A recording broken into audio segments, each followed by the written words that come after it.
hatiku, ku berdoa, cahaya dalam hati menyala. Peluklah aku wahai kasih, hati ini hanya untuk engkau. Saat gelap datang menghampiri, yang ku mau tetap dalam iman. Hanya engkau yang maha tahu, berikan arah. Kegelisahan Arif. Arif duduk sendiri di masjid kampus yang sepi. Hanya suara angin malam dan gemerisik daun yang terdengar dari luar. Kepalanya tertunduk, tangannya menggenggam musyaf yang telah menjadi teman setianya sejak ayahnya wafat. Ya Allah, gue nggak tahu kenapa semua ini terjadi. Gue nggak ngerti kenapa dunia gue jadi serumit ini. Gumamnya pelan. Suaranya hampir tenggelam dalam isak tertahan. Bayangan wajah teman-temannya, kekecewaan Nisa, dan pengkhianatan Farhan melintas di benaknya. Arif merasakan beban yang berat di dadanya. Ia merasa seperti orang asing di tengah orang-orang yang dulu menghormatinya. Pertemuan dengan Pak Fahmi. Setelah syalat Isya, Arif bertemu Pak Fahmi yang baru saja selesai memberi kuliah tafsir. Sang dosen melihat kegelisahan di wajah Arif dan menghampirinya. "Arif," sapa Pak Fahmi lembut. "Ada apa? Kau terlihat seperti membawa beban berat." Arif menatap Pak Fahmi lalu mencoba tersenyum. "Nggak apa-apa, Pak. Hanya lagi banyak pikiran." Pak Fahmi mengangguk sambil duduk di sampingnya. "Kalau kau ingin berbagi, aku ada waktu. Kadang hati yang terlalu penuh perlu ruang untuk bicara." Arif terdiam beberapa saat sebelum akhirnya bercerita tentang tuduhan pencurian, pengkhianatan Farhan, dan rasa kecewanya pada hidup yang terasa tidak adil. "Saya merasa seperti semua orang memusuhi saya. Bahkan Farhan, yang saya anggap sahabat, tega menusuk saya dari belakang," ujar Arif dengan suara bergetar. Pak Fahmi menghela napas. "Arif, dalam hidup ini kadang orang yang kita percaya justru yang paling bisa melukai. Tapi kau harus ingat, setiap ujian itu datang dengan tujuan." "Tujuan?" Arif mengerutkan kening. "Ya, tujuan untuk mendekatkan kita kepada Allah. Mungkin selama ini kau terlalu bergantung pada manusia. Ini waktunya kau kembali bergantung padanya," kata Pak Fahmi sambil tersenyum hangat. Keputusan Arif. Malam itu, Arif pulang ke kosnya dengan tekad yang baru. Ia ingin mulai memperbaiki hubungannya dengan Tuhan. Bukan hanya karena rasa bersalah, tetapi karena ia menyadari bahwa hanya dengan kembali kepada Allah, ia bisa menemukan kedamaian. Ia bangun di sepertiga malam, mengambil air wudhu, dan mencoba melaksanakan salat tahajud untuk pertama kalinya setelah sekian lama. Namun, saat ia berdiri untuk memulai salat, pikirannya kembali terganggu oleh tuduhan yang menghancurkan reputasinya. Ia merasa seolah-olah setiap mata memandangnya dengan curiga. Setiap bisikan adalah tentang dirinya, dialog dengan diri sendiri. Dalam sujudnya yang panjang, Arif berbicara kepada Tuhan dengan hati yang gelisah. "Ya Allah, kalau ini ujianmu, berilah aku kekuatan untuk melewatinya. Aku lemah, aku nggak tahu apa aku mampu menghadapi semua ini." Ketika ia selesai berdoa, perasaan lega sedikit demi sedikit menyelimuti hatinya. Ia merasa seolah-olah beban yang selama ini menyesakkan mulai menghilang. Namun, ketenangan itu tidak bertahan lama. Pagi harinya, Farhan mengirim pesan bernada sinis. "Jangan sok alim, Rif. Semua orang tahu siapa lo sebenarnya. Lo pikir doa bisa bikin lo lepas dari semua ini?" Arif membaca pesan itu dengan rahang mengeras. Ia ingin membalas, tetapi mengurungkan niatnya. Dalam hati, ia hanya bisa berkata, "Semoga lo juga diberi hidayah, Han." Percakapan dengan Nisa. Nisa datang menemui Arif di taman kampus. Wajahnya terlihat ragu-ragu. "Arif, gue mau minta maaf," katanya pelan. "Maaf? Buat apa?" Arif bertanya, menatapnya heran. "Gue sempat ragu sama lo. Gue sempat percaya sama gosip-gosip itu," ujar Nisa, menundukkan kepala. Arif tersenyum pahit. "Nggak apa-apa, Nis. Kalau gue di posisi lo, mungkin gue juga bakal ragu. Tapi gue tahu lo bukan orang seperti itu. Gue bakal bantu lo ngebuktiin kalau lo nggak salah," kata Nisa tegas. Arif mengangguk. "Makasih, Nis. Gue cuma butuh waktu buat nyelesain ini semua." Malam itu, Arif kembali ke masjid. Ia memutuskan untuk menjadikan syalat malam sebagai kebiasaan. Ia menyadari bahwa satu-satunya cara untuk melewati semua ini adalah dengan menyerahkan segalanya kepada Tuhan. Di sela-sela doanya, ia berjanji pada dirinya sendiri. "Apapun yang terjadi, gue nggak akan berhenti mencari jalan yang lurus. Gue nggak akan menyerah." Malam itu, ketika Arif kembali ke masjid untuk syalat malam, Ia dikejutkan oleh kehadiran Farhan di pintu masuk. Farhan tampak berdiri di sana dengan tangan terlipat. Wajahnya menyiratkan rasa puas yang menyakitkan. "Wah, hebat ya. Lo sekarang jadi rajin banget ke masjid," kata Farhan dengan nada sarkastik. Arif mencoba mengabaikan dan berjalan melewati Farhan, tapi Farhan menghentikannya dengan menepuk bahunya. "Lo nggak mau ngomong sesuatu ke gue, Rif? Mungkin minta maaf? Atau mengaku?" Arif menatap Farhan dengan tatapan tajam. "Ngaku? Ngaku apa? Kalau lo lagi cari drama, Farhan, gue nggak punya waktu buat itu." Farhan tertawa sinis. "Oh, jadi lo nggak merasa bersalah sama sekali? Gue nggak tahu ya, Rif, apa yang lo baca di musyaf lo itu, tapi lo jelas lupa kalau buatan lo ada konsekuensinya." Kata-kata Farhan mulai membuat darah Arif mendidih. Dia menatap Farhan dengan tajam, mencoba menahan diri. "Gue nggak tahu lo dapat keberanian dari mana buat ngomong kayak gitu. Lo tahu apa yang sebenarnya terjadi, Han, dan lo tahu gue nggak salah." Farhan mendekat, jaraknya hanya beberapa inci dari Arif. "Lo benar, gue tahu lo nggak salah. Tapi gimana kalau semua orang di kampus nggak tahu itu? Gimana kalau mereka terus percaya gue?" Arif menghela napas panjang, berusaha menenangkan diri meskipun amarahnya mulai sulit dikendalikan. "Kenapa, Han? Kenapa lo lakuin ini ke gue? Apa gue pernah nyakitin lo?" Farhan tertawa kecil, tapi ada nada getir di dalamnya. "Lo nggak ngerti, Rif. Gue nggak pernah jadi pusat perhatian. Selama ini gue cuma jadi bayangan lo. Dan sekarang, akhirnya gue punya kesempatan buat berdiri di atas lo." Arif menatap Farhan dengan rasa kecewa yang mendalam. "Kalau itu yang lo pikir bisa bikin lo bahagia, Han, silakan. Tapi jangan lupa, kebenaran akan selalu keluar. Gue nggak akan berhenti berusaha." Fitnah yang membesar. Hari berikutnya, rumor tentang Arif semakin membesar. Akun anonim di media sosial kampus mulai memposting foto-foto proyek sosial mereka dan menambahkan narasi bahwa Arif telah menggunakan dana tersebut untuk kepentingan pribadi. Nisa mendatangi Arif dengan wajah cemas. "Rif, lo udah lihat postingan ini?" Arif mengangguk sambil menatap layar ponselnya dengan rahang mengeras. "Ini udah kelewatan, Nis. Gue harus cari tahu siapa yang bikin ini," katanya dengan nada tegas. "Gue rasa ini Farhan," jawab Nisa, suaranya pelan tapi pasti. Arif mendesah. "Gue tahu, tapi gue nggak punya bukti." Pertemuan dengan rektor. Puncak konflik terjadi ketika Arif dipanggil ke ruang rektor untuk dimintai penjelasan. Di sana, Farhan sudah menunggu, duduk dengan sikap tenang seolah-olah dia adalah korban.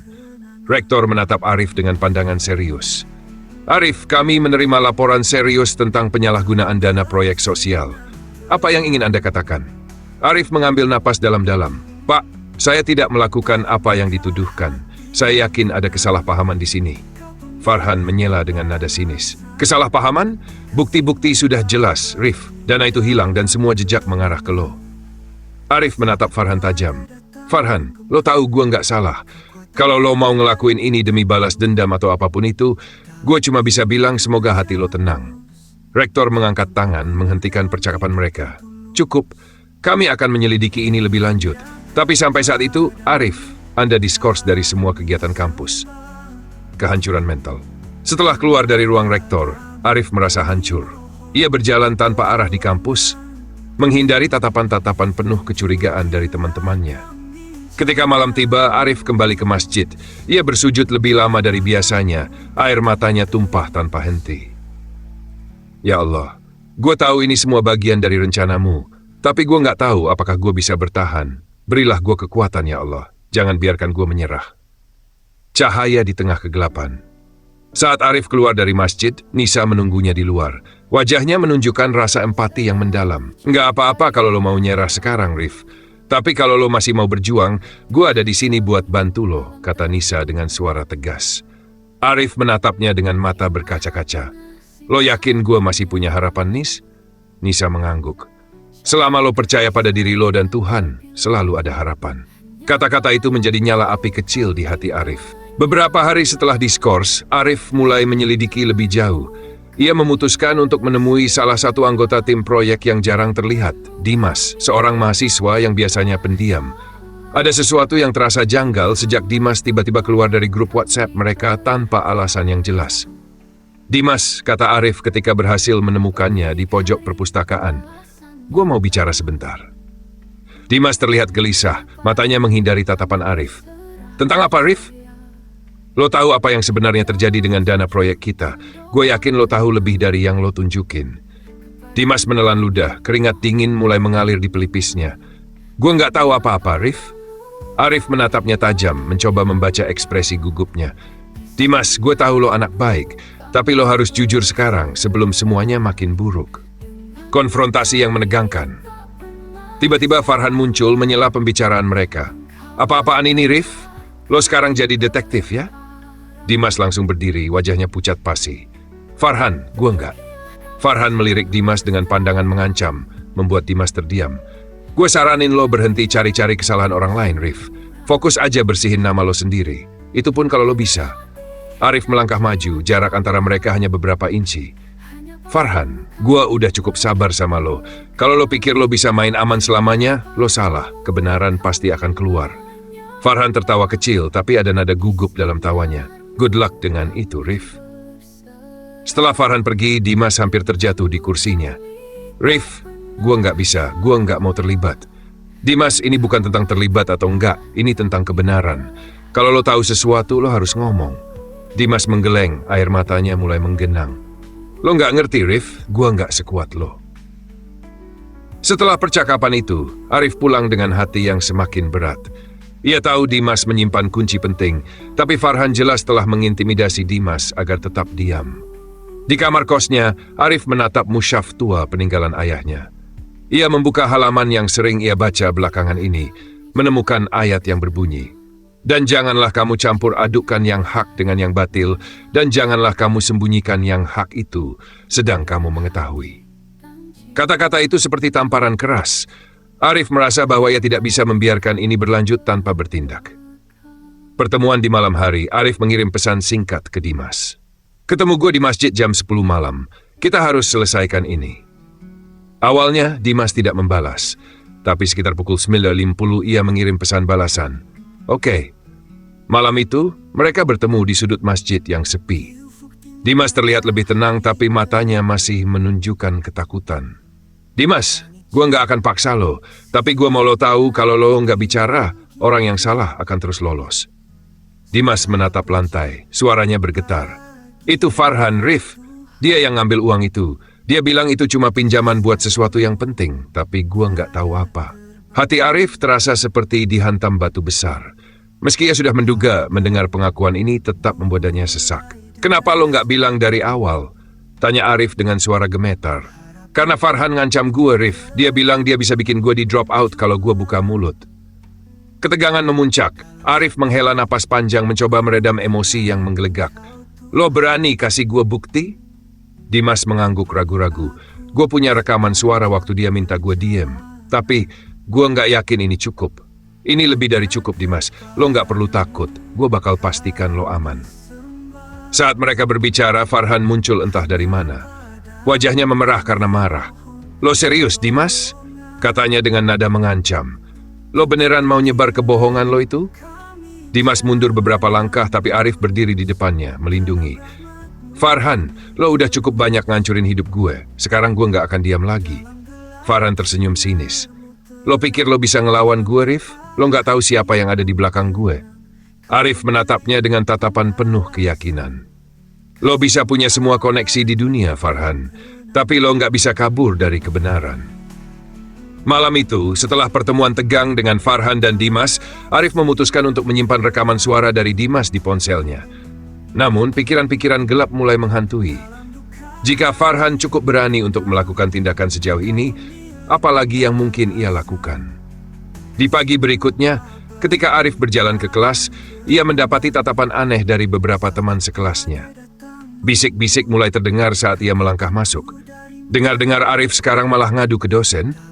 Beneran pengecut ya?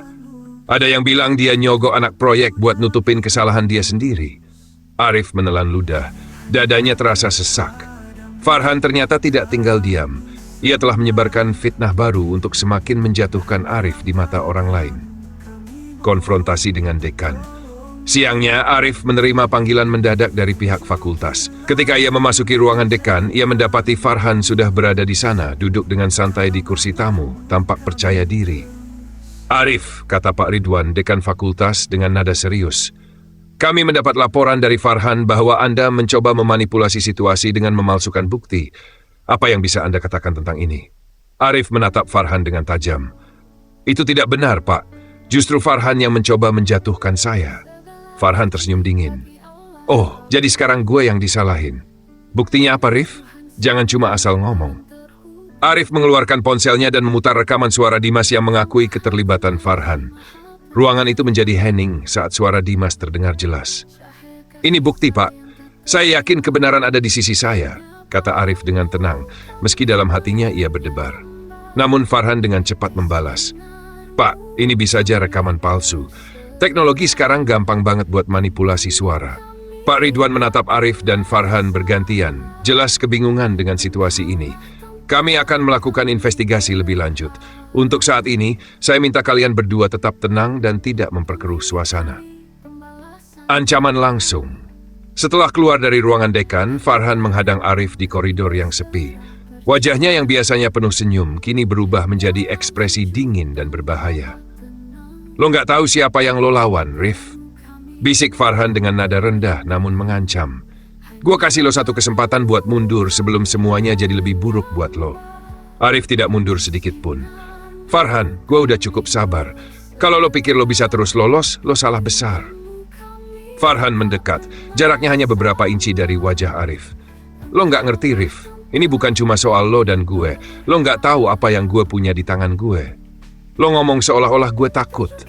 Balas Arif sambil menatap Farhan dengan penuh keyakinan. Tapi gue percaya satu hal, Farhan. Kebenaran gak pernah kalah. Farhan tertawa kecil, tapi sorot matanya penuh kebencian.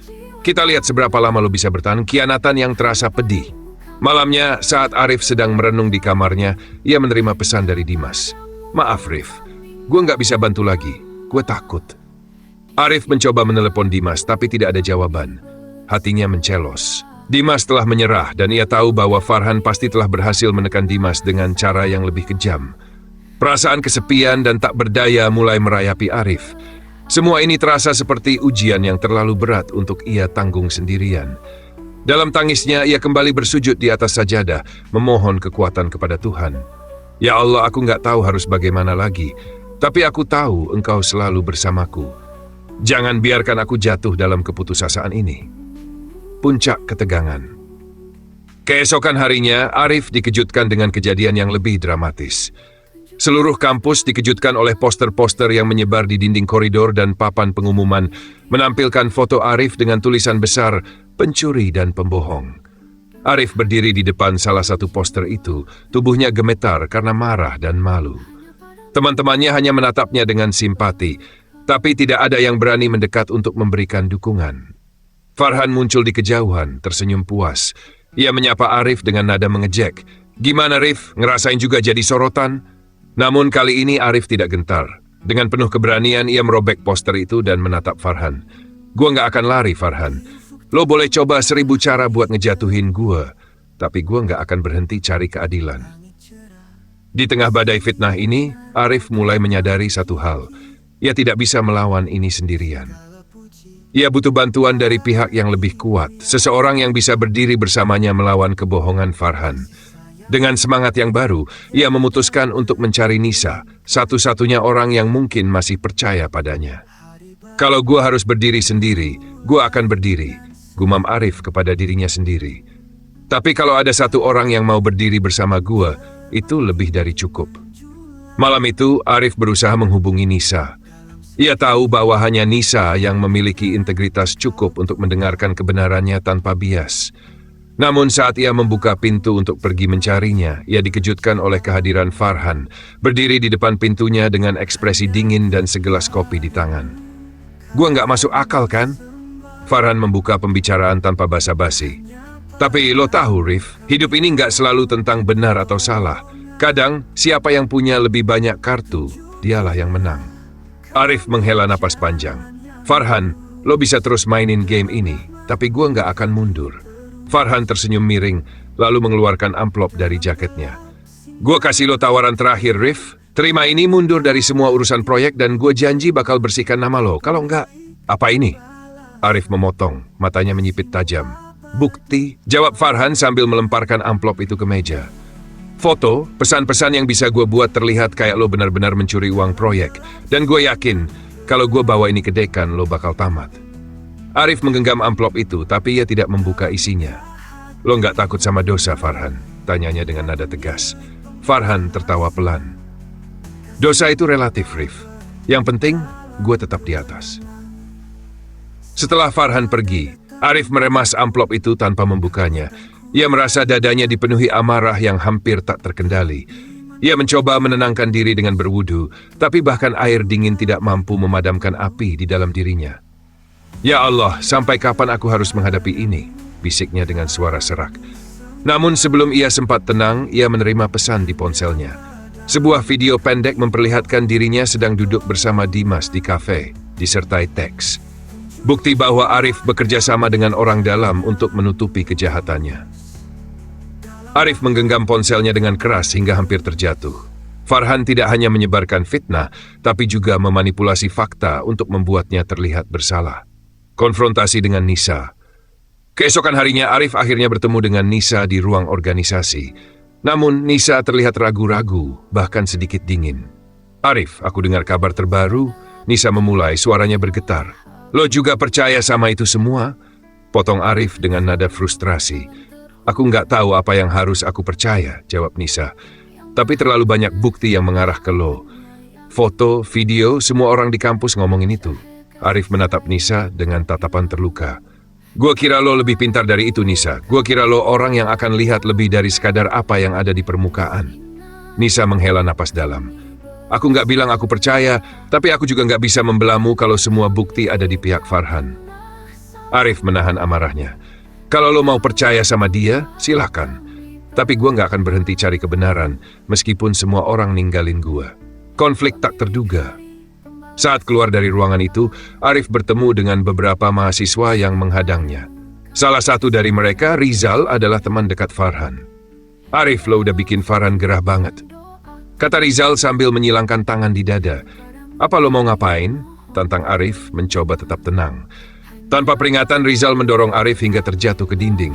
Kalau gue jadi lo, gue bakal berhenti cari masalah. Farhan itu nggak main-main, ngerti? Arif berdiri perlahan, matanya menatap Rizal dengan tajam. Lo bisa coba hancurin gue, tapi gue nggak akan lari. Namun sebelum keadaan semakin memanas, suara seseorang terdengar dari belakang. Rizal, cukup! Semua orang menoleh dan ternyata itu Nisa. Wajahnya tegas, penuh kemarahan. Kalau kalian pikir bisa intimidasi orang lain di kampus ini, kalian salah besar, katanya lantang. Rizal melirik Nisa, lalu mundur dengan enggan. Oke, tapi jangan nyalahin gue kalau Arif tambah susah nanti. Setelah mereka pergi, Nisa menatap Arif. Aku nggak tahu apa yang sebenarnya terjadi, tapi aku tahu satu hal. Lo harus hati-hati, Arif. Farhan nggak akan berhenti sampai lo hancur. Di malam yang sepi, Arif duduk di kamar, merenungi semua yang telah terjadi. Ia tahu bahwa situasi ini sudah terlalu jauh, dan satu-satunya cara untuk melawan adalah dengan mengungkapkan seluruh kebenaran, apapun risikonya. Dengan tekad yang bulat, ia mulai menulis semua bukti yang ia miliki ke dalam sebuah laporan lengkap. Ia tahu bahwa ini mungkin akan menjadi pertarungan terakhirnya melawan Farhan, tapi ia tidak peduli lagi. Jika ini jalannya, aku akan jalani sampai akhir. Gumam Arif, air matanya mengalir perlahan. Di dalam dirinya rasa takut dan marah bercampur dengan keyakinan yang mendalam. Ia tahu bahwa keadilan selalu membutuhkan keberanian. Keputusan Arif untuk mengungkapkan kebenaran bukanlah hal yang mudah. Namun, ia sudah merasa cukup terhimpit dan tak ada lagi pilihan selain menghadapi Farhan dengan cara yang paling tegas. Dalam hatinya, ia berjanji tidak akan membiarkan fitnah merusak hidupnya. Pagi itu, Arif menuju kantor dekan dengan membawa seluruh bukti yang bisa mengguncang dunia kampus. Ia tahu ini adalah langkah besar, dan jika gagal, ia bisa kehilangan segalanya. Namun ketika Arif sampai di depan pintu dekan, ia menemukan Nisa menunggunya di sana. Wajah Nisa tampak gelisah, seperti seseorang yang sedang terjebak dalam kebimbangan besar. Ia mendekati Arif, tetapi sebelum Arif sempat berbicara, Nisa berkata dengan suara penuh penyesalan, Arif, Aku sudah lihat bukti yang Farhan kirim, dan aku ingin minta maaf. Aku ragu sama lo. Arif menatap Nisa dengan perasaan hancur. Lo percaya sama Farhan setelah semua yang kita lewati bersama? Suara Arif hampir pecah dan hatinya terasa seperti terkoyak. Nisa menarik napas panjang, menahan emosinya. Aku nggak bisa cuman percaya kata-kata lo tanpa bukti. Dan Farhan sudah memberiku segalanya. Aku nggak tahu harus bagaimana. Arif merasa tubuhnya gemetar. Ia bisa merasakan keputusasaan yang begitu dalam menguasai dirinya. Jadi lo juga akan menyerah? Tanya Arif. Suaranya penuh dengan rasa sakit yang tak bisa disembunyikan. Nisa menunduk. Aku nggak menyerah, Arif. Aku hanya bingung. Aku nggak tahu siapa yang benar. Arif menggenggam pundaknya dengan kuat. Jangan biarkan dia menang. Jangan biarkan Farhan menghancurkan kebenaran yang kita perjuangkan. Keputusan besar. Ketika mereka akhirnya masuk ke ruangan dekan, Arif tahu ini adalah momen yang menentukan. Ia membuka amplop yang berisi bukti lengkap, pesan-pesan dari Farhan, video yang disunting, dan email yang menunjukkan bagaimana Farhan menanamkan kebohongan di tengah organisasi. Namun, sebelum ia sempat berbicara, dekan sudah mengangkat tangannya. Arif, kami sudah tahu semuanya, kata dekan dengan suara rendah. Farhan mengaku dan menunjukkan semua bukti. Kamu dianggap bersalah dalam kasus ini. Arif merasa dunia runtuh di depannya. Selama ini, ia mengira kebenaran akan datang pada akhirnya, tetapi kenyataannya jauh lebih kejam dari yang ia bayangkan. Nisa menatap Arif dengan penuh penyesalan, tetapi tak bisa berkata apa-apa. Namun Arif tidak ingin menyerah begitu saja. Ia melangkah maju dengan penuh keyakinan meski hatinya hampir hancur.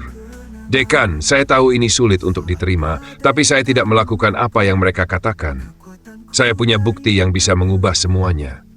Dekan menatapnya seolah sedang menilai setiap kata Arif. Apa bukti yang kamu maksud?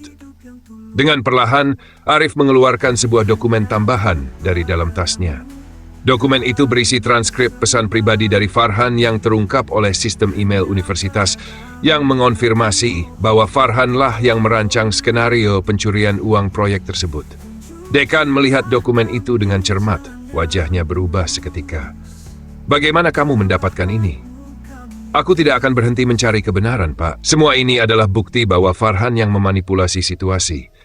Jika saya dihukum karena sebuah kebohongan, saya akan melawan dengan cara apapun. Perubahan yang tak terduga. Beberapa jam setelah pertemuan itu, dekan mengirimkan surat kepada Arif. Hasilnya, Arif dibebaskan dari tuduhan dan Farhan yang terbukti sebagai dalang utama harus menghadapi sanksi disiplin yang sangat berat. Namun kemenangan Arif bukanlah tanpa harga. Farhan, dengan semua kekuasaan yang dimilikinya, memutuskan untuk melawan. Dan serangan-serangan pribadi pun dimulai. Fitnah baru yang lebih jahat, kampanye media sosial yang membuat nama Arif tercoreng kembali. Pada akhirnya, Arif menyadari bahwa pertempuran ini tidak akan berakhir dengan mudah. Tetapi ia juga sadar satu hal penting, kebenaran, meskipun terlambat, selalu menemukan jalannya. Saat ia keluar dari kampus pada sore yang cerah itu, Nisa menghampirinya. Aku tahu ini berat, Arif. Aku tahu lo cuma berusaha yang terbaik, dan aku salah telah meragukan lo. Arif tersenyum, meskipun hatinya masih terasa berat. Nisa, nggak ada yang lebih sulit daripada menghadapi dunia yang nggak mengerti. Tapi kita harus terus berjalan. Kita harus tetap teguh pada apa yang benar. Nisa mengangguk, matanya berbinar dengan penuh harapan. Kita akan melawan bersama-sama, kan? Arif menatap langit yang mulai menguning dengan penuh harapan. Iya, Nisa. Bersama-sama. Dengan langkah pasti, Arif tahu perjalanan ini masih panjang. Banyak ujian yang menantinya. Namun apapun yang terjadi, ia sudah menemukan satu hal yang lebih penting daripada kemenangan, keteguhan hati dalam mencari kebenaran. Kini ia tidak lagi berjalan sendiri. Segala puji bagimu, Tuhan seluruh